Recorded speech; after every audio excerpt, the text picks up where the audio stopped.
And there's a woman of whom you've probably all read, but never seen in a picture.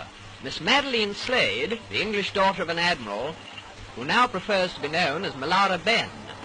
She's one of Mr. Gandhi's most devout disciples. She's leading the way ashore now, and just behind her comes Mr. Gandhi, dressed as he said he would be, in just his loincloth, even in the chilly climes of Europe. And he's carrying with him his pots and pans, which he declared at the customs. He was trotted around Marseille to several receptions and made one or two speeches which rather frightened the French authorities. But when asked to speak into the sound-filled microphone, he said, "I think not." And so we go on our way to England. Well, here we are at Folkestone, with the Biarritz coming alongside, and as Gandhi said, in proper English weather, pouring rain and bitterly cold. Miss Slade was the first ashore to tend to the luggage, that is, the goat's milk, etc.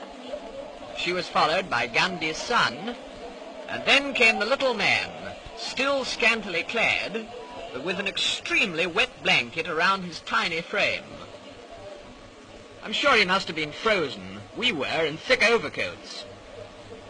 He picked his way through the puddles along the quay side, he was wearing sandals, by the way, to the waiting motor car, for he decided that he'd rather go up to London by road. He insisted on sitting up in the front seat with the driver. He said that he could see better that way.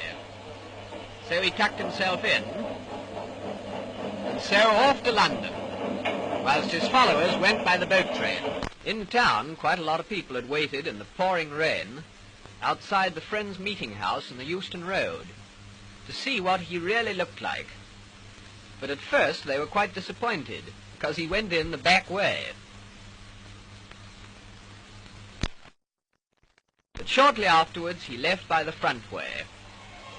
And then they really did see quite a lot of him, even his knees.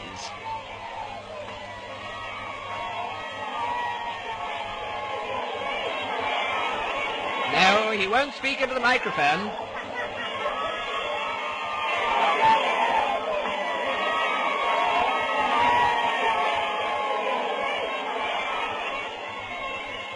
And so to his popular home, where we leave this bizarre little man, whose coming has caused so much comment, complete with loincloth, spinning wheel and goat's milk, feeling sure that he cannot complain of his reception or the publicity he has received, from which, by the way, we always understood that he shrank.